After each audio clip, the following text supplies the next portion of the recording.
Alright, so we got this whole thing to work, but there are a lot of weird parts in this application that we need to address. There are some parts that are really obvious and some that are not so much. So for example, if I open this form, right now if I search for someone, and let's say we click edit. See, it takes a little bit until it fills up the form, so that whole experience is a little weird, and that needs to be addressed. And the reason for that is because we're calling the server to get us that information. We don't have it yet by the time we load the form. And that actually happens a lot of times. And sometimes it's not that obvious. And depending on your internet connection and Google server and all of that, this could be longer, this could be shorter in different cases. But for example, if I just look at this search. So this search too, when we open this form, we go to the server to get the information. So it's possible that if I open this form and I start typing immediately, if my connection is not fast enough to go get that data, I will not have this search results work because it needs to first finish getting the data. And after that, I should be able to search. So this is not so obvious one because most of the time, at least for me, for my connection, it's very decent. It gets everything really fast and it works. But it's very possible for somebody who has a slow internet connection, you'll go into the search box and type something and you get no results because your connection is still working on getting the data and filling this up so you can actually search. So because of all of these, let's implement some sort of loading mechanism. So it blocks the view and it says it's loading until it's done, and then it will get us back to the view so we can work with it. So I'm going to close this. And let's start with that edit form, which is the obvious one, and then we'll start implementing this in a lot of other parts. So since I want to implement this on a lot of other parts, I'm going to put everything that's necessary for this in the actual main HTML file. So I'll just go below this whole main section. This is the div app, which is mainly what we use to do everything. Now right below it, let's create some sort of div. And this will be our loading box. Now I want to take this div outside of the context of this regular view. So I don't want this to be a box below this entire view. I just want this div to cover the whole thing. So for that, we need to do some CSS for this div with ID loading. So let's go ahead and do that. Because it's an ID, I'm going to use the pound key. So the first thing I'm going to do, I'm going to set some height and width for this. So I'm setting it to be 100 view width and 100 view height, meaning pretty much cover the view. So like I said, I want this to be taken outside of the regular context of the page. So instead of doing regular positioning, I'm going to do position fixed. And we have to define that position. So I want this to be on the top left of the screen. So left 0, top 0. I don't think I did a semicolon here. I also want this to be on top of everything else. So I'm going to do z index, some really high number. Not x, z. There it is. And give it some background color. I'm going to use RGBA for this, so I can add some transparency. All right, so I think this would be black, if I'm not mistaken. So let's save this. Why don't we check this out? All right, so now we have the dark black box covering this whole thing. Now I don't want it to be black. I just wanted to show you so it's apparent. So if I want it to be a little more transparent, I would change this one to, let's say, 0.7, 70%. But I'm going to change this actually to white. I don't want this to be black.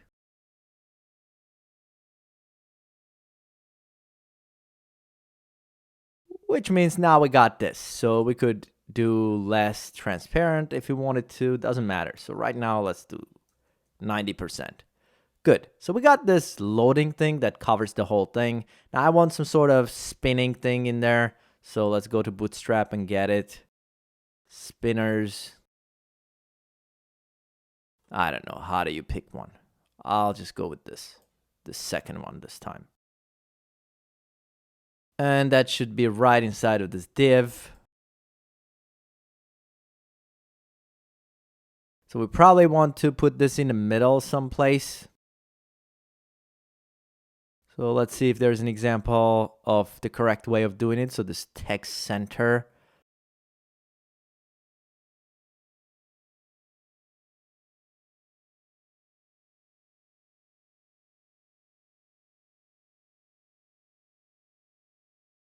So let's see if we can just use flex boxes here.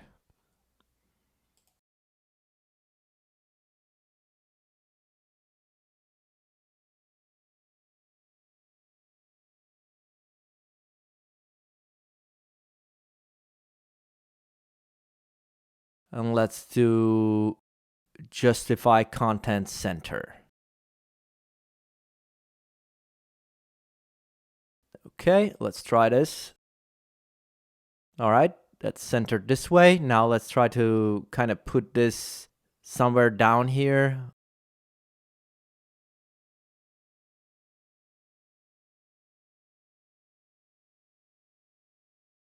That should be middle, I guess.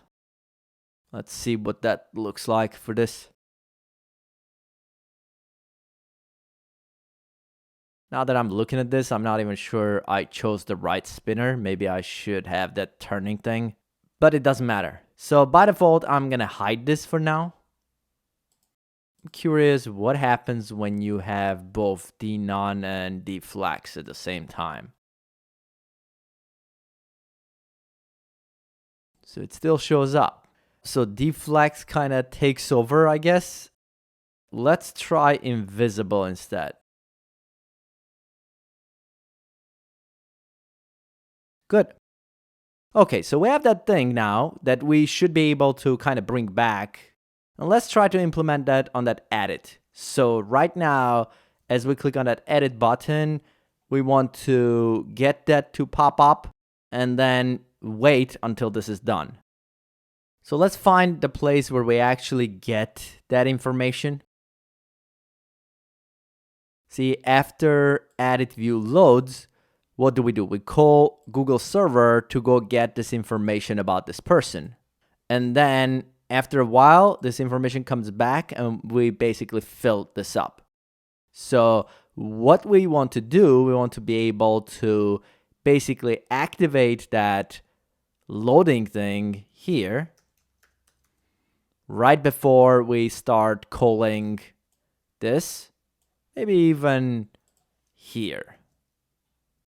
And then after this loads and it puts all this information for that person, then we want to just disable it. Now, since we're going to need this in different places, let's actually try to create a function for loading and a function for downloading. So let's create two functions here.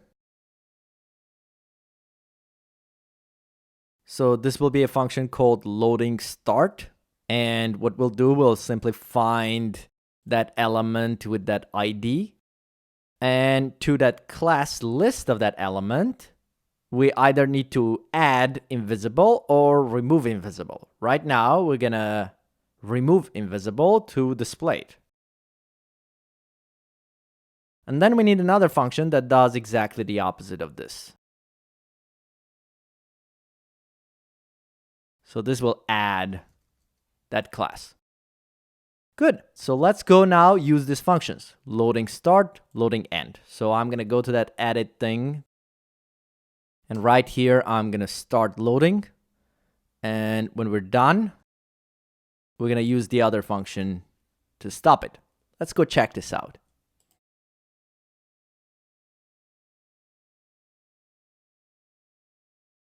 There it is. So we got our loading thing. So now let's take this and implement this in other places. So where exactly do we need this? Pretty much anywhere that we call that Google script run, that we have to wait to get information back, we need to implement this because we don't know how long that's going to take. So I'm going to go back and find pretty much every place where that happens and use this. Now, in the perfect case, you would redefine that whole Google script run and just apply this to all of them. But we're not going to do that. So in my case, I'm going to keep it simple. I'm going to go on top here and find pretty much in here every time I have that whole Google script run situation. So for example, see set data for search. That's where we get the information to populate in our search results. So what I'm going to do before we call that function, we're going to start loading. And then after this is done, we can say we're done. So we can finish loading. And that also applies to all these views that we're loading. So when you click on add customer or click on search, one of those views, so I'm going to implement it right here too. So right here, we're going to start loading. And then after it's done doing what it's supposed to do, it's going to place the code where it's going to go. It's going to do the callback, whatever it is. And we'll end this. So let's see where else do we have this Google script run. I'm just going to put it pretty much on all of these. If the search wasn't so terrible in here, I would probably use that. But I'd rather just go through this. Okay, there is that delete customer. Yeah, when we click on confirm delete, if you remember, there was that annoying delay thing that was happening. So we can apply it here too.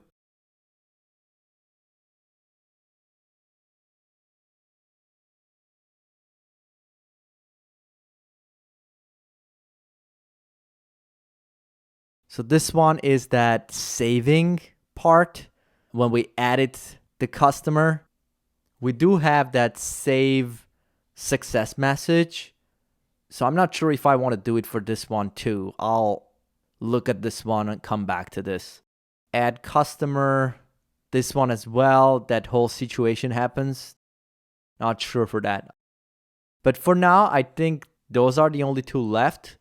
I want to check what we got and see how this reacts to different things. So see, that was that loading thing while it was loading this data for search. It happened really quickly there. But again, if your internet connection is slow, this might be taking a while. So if I click delete, click confirm, that's much nicer. If I click edit, that was not supposed to happen like that. Let's go check this out. So something is wrong here. I have to go check what's happening.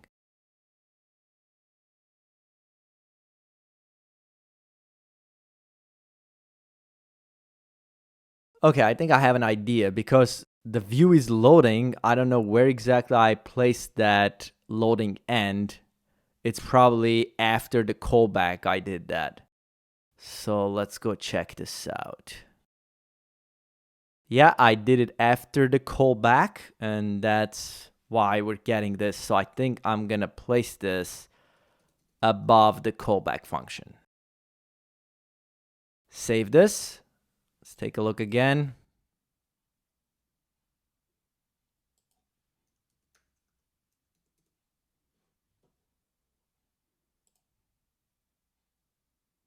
That's more like it. Because of that callback function, it was closing that after the callback function was running. So we're not getting what we were supposed to get.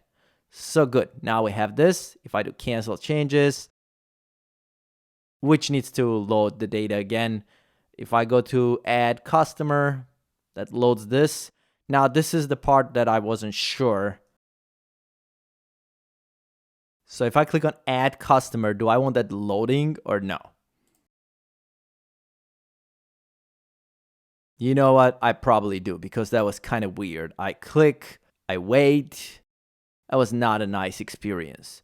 I also want to see what about that edit when we click save. So if I change this to 99, hit save.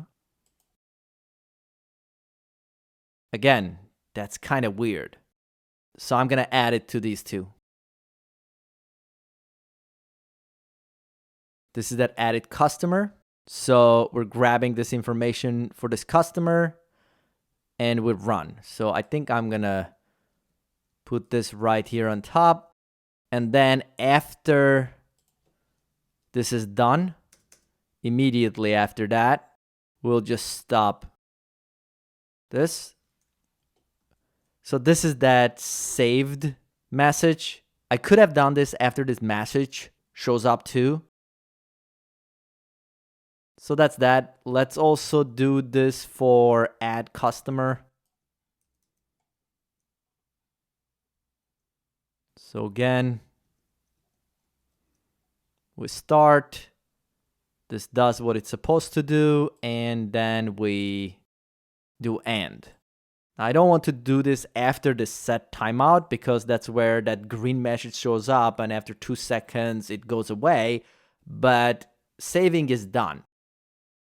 Save it. So I think that's good enough. Let's go check this out.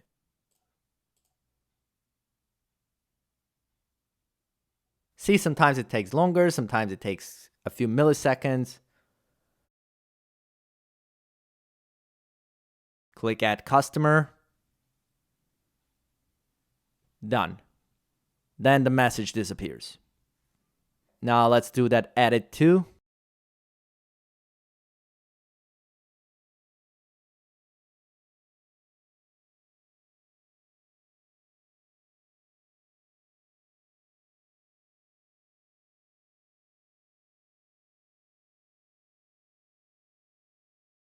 That's good. Cancel. So this fixes that whole loading issue while we have to wait for the server. Then I'm gonna do a few design things just to make this look decent in some cases. I'm not gonna spend too much time on it though. So I'm gonna make this search a little smaller, this add a customer a little smaller. So let's go to our views and try H3 for these. And for search view as well.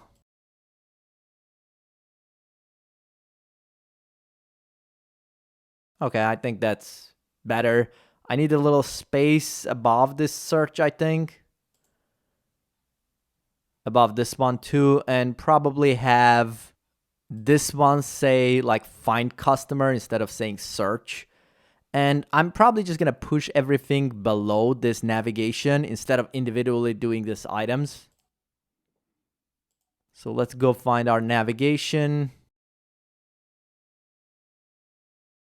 That's the text. Now below this navigation, we're gonna do a little margin bottom. We need it on the navigation, not the main container. Is this text still too big?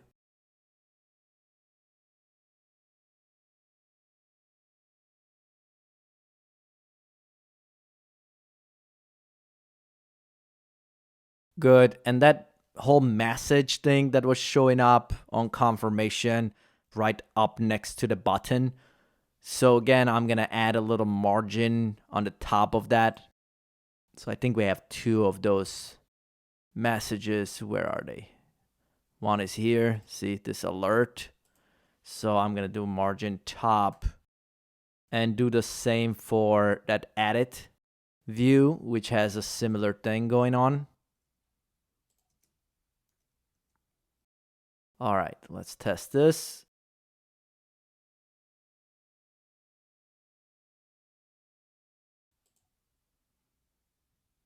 Okay, so there's some space here. That's better. That should now happen for our edit view as well.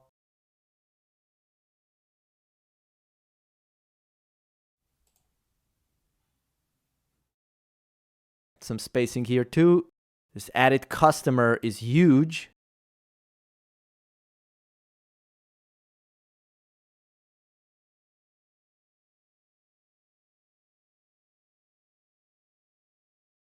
What else?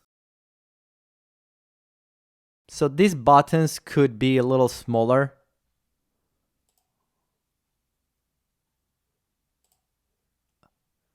So button here, button here, button here. I think we can do btn sm to make them small.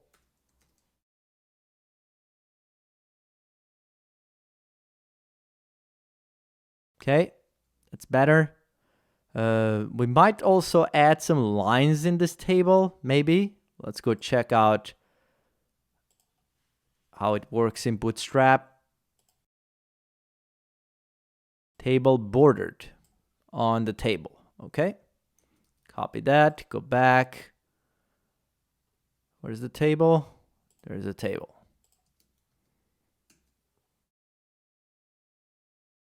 So now we have these separating lines. And if I click on delete, we have this, cancel. So now we might want to put this kind of in the middle of this area instead of having this weird alignment to the left. Do we just do text align center on this because it's a table? I'll have to try.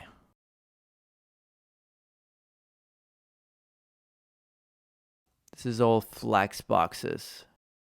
And I want to not do this on a table if possible.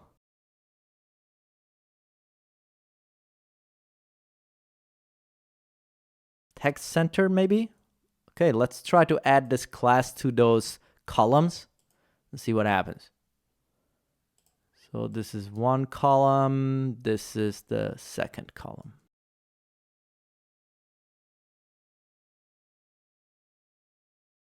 Okay, that works. Now if I click delete, it's still centered. I think I like that better. Maybe also align these numbers to the right.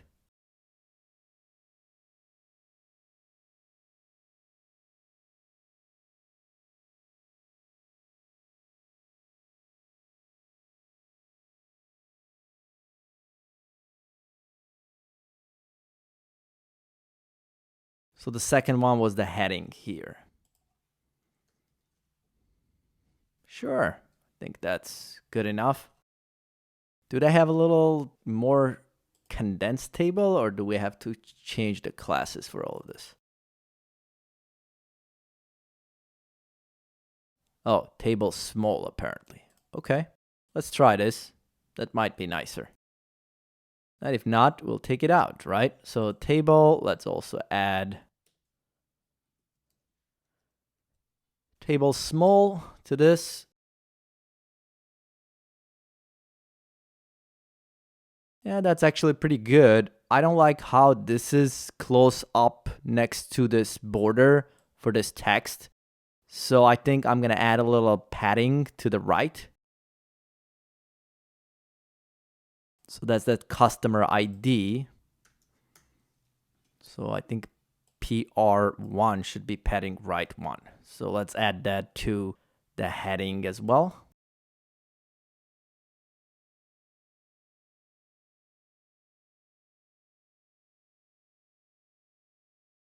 Three or 2. Let's see what looks better.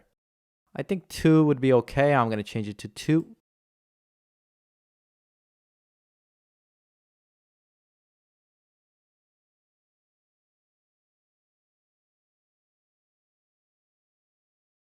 The last thing I want to do as I'm looking at these results, it would be nice to have some sort of counter over here someplace that says how many results we have when we search. So when I search Lisa, how many results did I get? So maybe I'll do some integrated counter right inside of the search. So let's see how we can make that happen.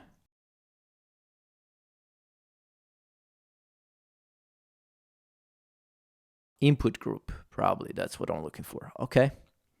See, something like this that shows on the right. So that would be the second one as an example, like this. So I'm going to go to my search view instead of this input. We need that input. But we're not going to be using this. We will be using our own search because we need this to work.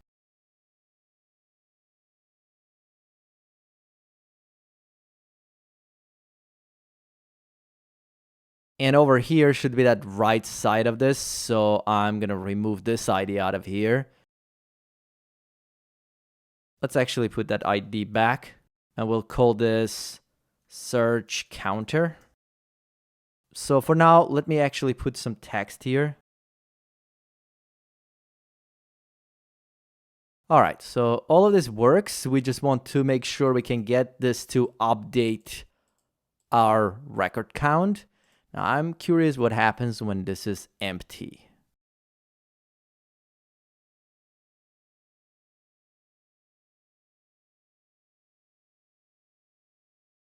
So it basically shows up like this when there's no text, which is actually kind of nice. I like that. So we can have it like this, and when we search, we can populate this with record count this much, and maybe after we remove it, we can get back to something like this.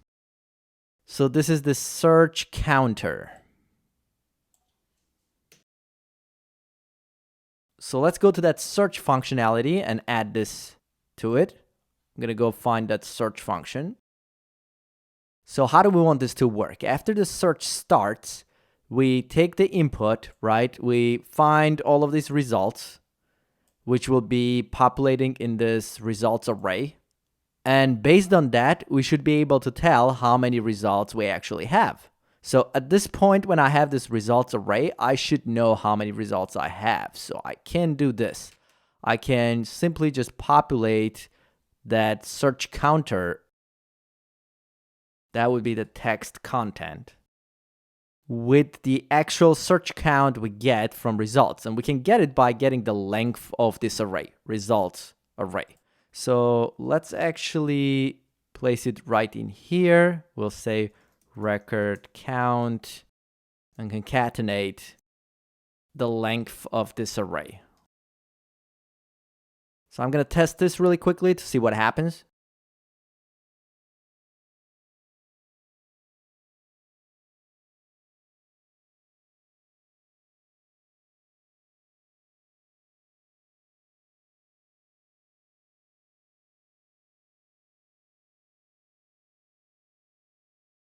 So that works really well. Now I want to also remove it when we clear this search. See, when there's nothing here, we want to make sure this doesn't say record count 0.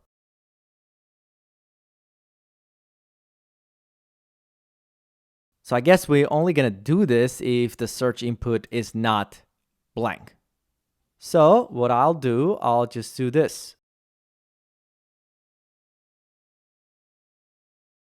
Let's do it actually down here. After we get the array results. So we'll say if that search input is blank, then this record count should be an empty string. Otherwise, it should be this string. And then we can just use that record count to populate this.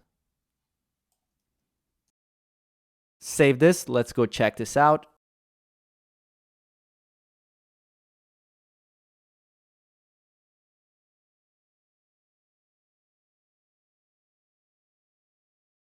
All right, so when I clear, that goes away. That's exactly what I wanted to happen. And this should be decent enough. And that should do it for this video. Thanks for watching. Please subscribe, and I'll see you in the next one.